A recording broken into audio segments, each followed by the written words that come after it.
भारतीय लोगों की एक खासियत है, चाहे वो खुद पढ़ा लिखा क्यों ना हो, लेकिन वो अपने बच्चे को पढ़ाना लिखाना चाहता है। एक पकौड़ा बेचने वाला, चाय बेचने वाला, खेत में काम करने वाला, मजदूरी करने वाला इंसान भी चाहता है कि उसका बच्चा टाई पैंट पहन करके किसी अच्छे स्कूल में पढ़ने के लिए जाए।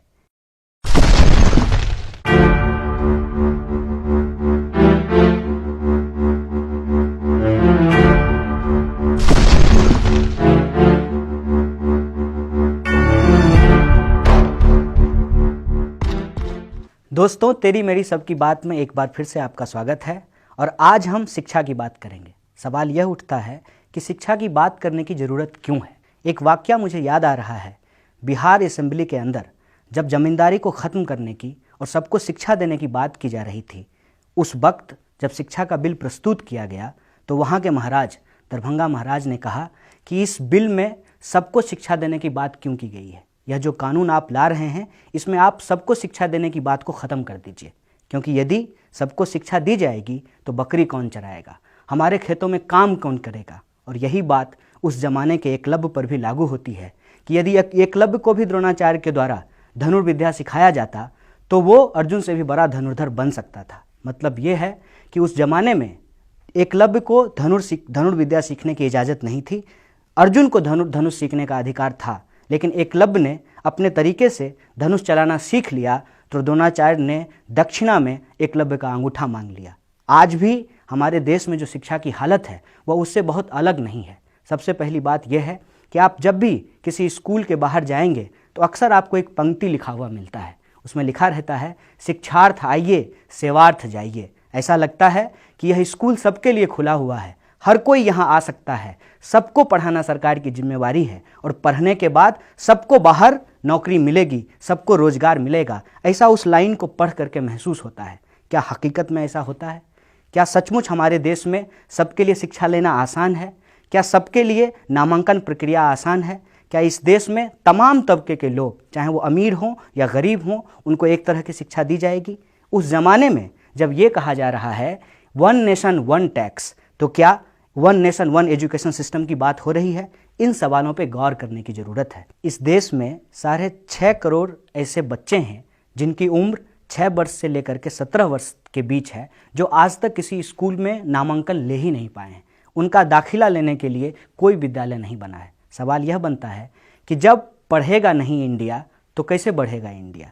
कि अभी हाल में प्रधानमंत्री जी ने एक बयान दिया है कि स्वरोजगार ज़्यादा महत्वपूर्ण है, पकौड़ा बेचना भी एक काम है और लोगों को पकौड़ा बेचना चाहिए। इसके साथ महीने में कमाई आपकी कितनी हो जाती है? समझिए कैसे रोजी रोटी चल जाता है दाल रोटी। और उनके डिफेंस में उनके बड़े बड़े मंत्री और राज्यपाल कह रहे हैं कि पकौड़ा बेच करके भी इंसान बहुत बड़ा बन सकता है, बहुत धनवान बन सकता है। अंबानी जी का उदाहरण दिया जा रहा है और फेसबुक के मालिक का उदाहरण दिया जा रहा है। इसीलिए जितने तरीके की सरकारी योजनाएं लागू की गई हैं उसमें कहीं भी शिक्षा की बात नहीं की गई है।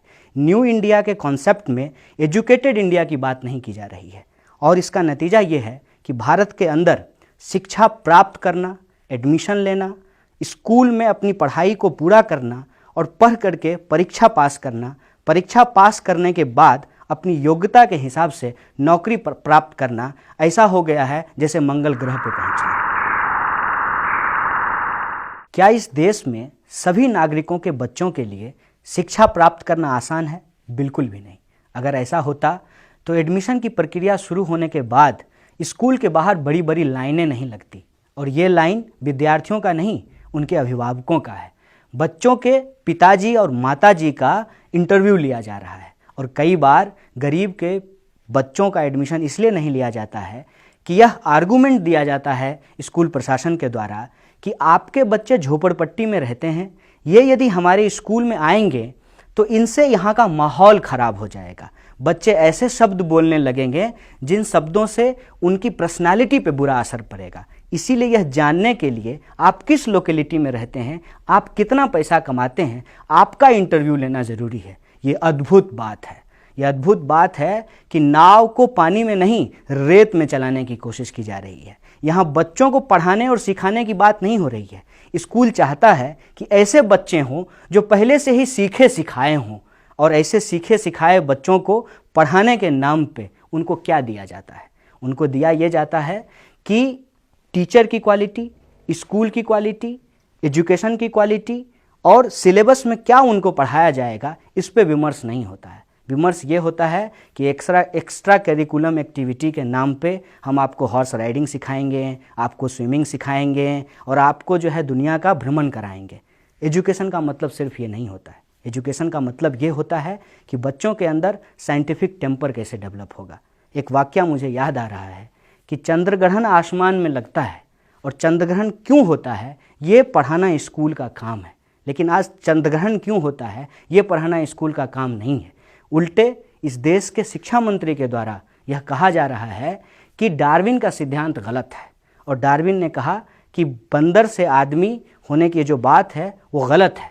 दरअसल उनको ये कहना चाहिए था कि हम आदमी से बंदर होते जा रहे हैं। और इसका उदाहरण आपको कई बार दिखता होगा, जब आप रात को टीवी खोलते होंगे तो कुछ एंकर आपको माइक लेकर के उछल कूद करते हुए नजर आते हैं।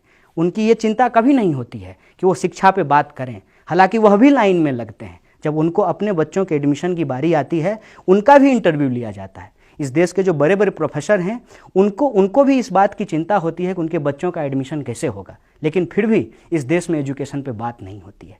इसीलिए बजट का एक बड़ा हिस्सा किताब खरीदने में नहीं, टैंक खरीदने में खर्च किया जाता है।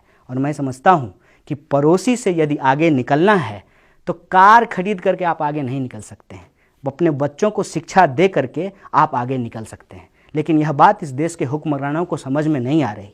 आखिर समझ में भी कैसे आए जब ये हुक्मरान यह कहते हों कि किसानों को अपना फसल बचाने के लिए खेत में बैठ करके हनुमान चालीसा पढ़ना चाहिए। इस प्राकृतिक आपदा से बचने के लिए एकमात्र उपाय है हनुमान चालीसा।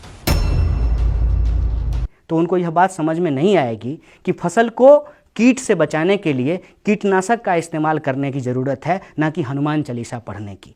एक तरफ सरकार कहती है कि हमको डिजिटल इंडिया बनाना है, लेकिन स्कूल को डिजिटल करने के लिए उस स्कूल में पहले बिजली का होना ज़रूरी है। लेकिन पता नहीं यह कौन सी अद्भुत टेक्नोलॉजी है, जब इस देश के 40% विद्यालयों में बिजली ही नहीं है तो फिर उस स्कूल को डिजिटल कैसे बनाया जाएगा।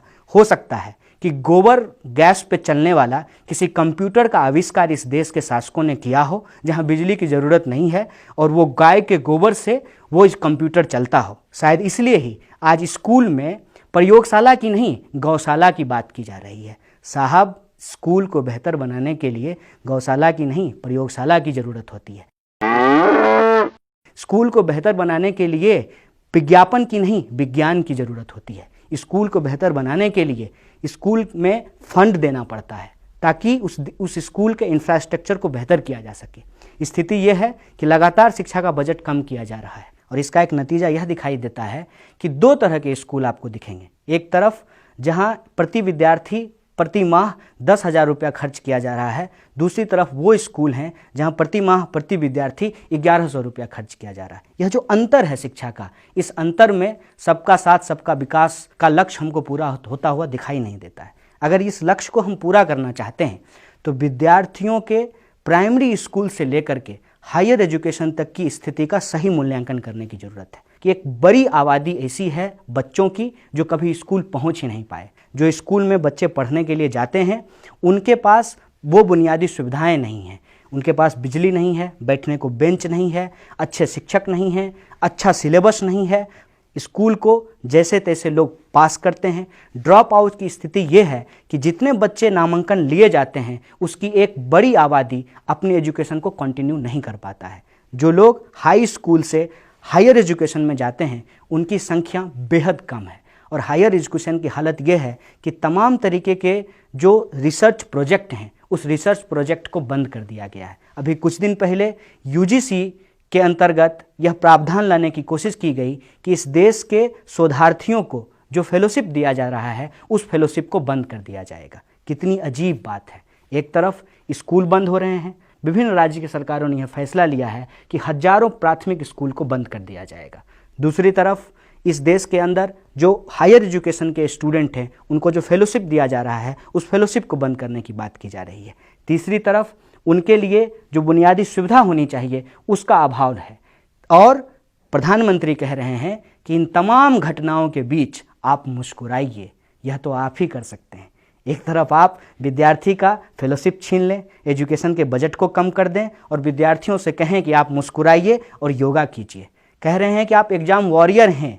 हम एग्ज़ाम वॉरियर हैं, इसमें कोई दो राय नहीं है। हम एग्ज़ाम देंगे और एग्ज़ाम हम पास भी करेंगे, लेकिन एग्ज़ाम पास करने के बाद क्या, और उन बच्चों का क्या जिनका नामांकन ही किसी स्कूल में नहीं हो पाया, और एग्ज़ाम पास करने के बाद जो हम डिग्री लेकर के आएंगे, फिर उस डिग्री का क्या।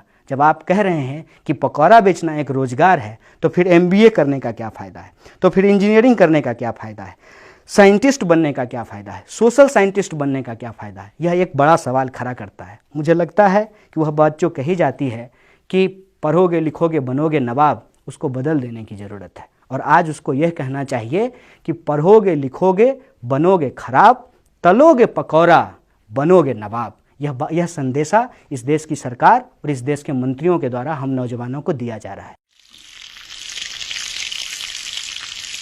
और सबसे मुश्किल की बात यह है कि इस देश में लोग 18 वर्ष में वोट देने का अधिकार प्राप्त करते हैं। फुल फ्लेज नागरिक होने का अधिकार उनको 18 वर्ष में प्राप्त होता है, लेकिन शिक्षा ऋण जो है, शिक्षा लोन जो है, उनको 18 वर्ष से पहले लेना पड़ता है। मतलब यह है कि नागरिक बनने से पहले ही वो कर्जदार बन जाते हैं। और मैं समझता हूँ कि कर्ज से दबे विद्यार्थियों के कंधे पे एक मजबूत राष्ट्र का बोझ नहीं झेला जा सकता है। यदि आप इस देश को मजबूत बनना चाहते हैं तो आप एजुकेशन लोन के लिए लोगों को प्रमोट मत कीजिए, आप लोगों को एजुकेशन लेने के लिए प्रमोट कीजिए। हमें एजुकेशन लोन नहीं लेना है, हमको एजुकेशन लेना है, और एजुकेशन देना सरकार की जिम्मेवारी है, क्योंकि यह हमारा संवैधानिक अधिकार है। आज यह सामूहिक जिम्मेदारी लेने की ज़रूरत है कि दीप्ति को आत्महत्या क्यों करनी पड़ी। एक लड़की जो अपना स्कूल फीस नहीं भर पा रही थी और उसके स्कूल प्रशासन के द्वारा उसको जाति आधारित ताना मारा जा रहा था, जिस अपमान को वह बर्दाश्त न कर पाई और उसने आत्महत्या कर लिया। इस दीप्ति की हत्या का जवाब हमारे जनरेशन के लोगों को ढूंढना पड़ेगा।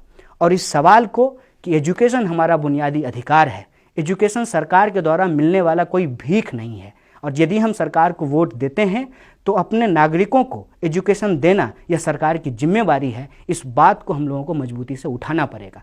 और जब तक हम अपनी मजबूती से इस सवाल को नहीं उठाएंगे, तब तक किसी भी राजनीतिक दल के घोषणा पत्र में शिक्षा की बात नहीं की जाएगी। तब तक यह बात नहीं कहा जाएगा कि जब 1 नेशन 1 टैक्स हो सकता है तो 1 नेशन 1 एजुकेशन सिस्टम क्यों नहीं होना चाहिए।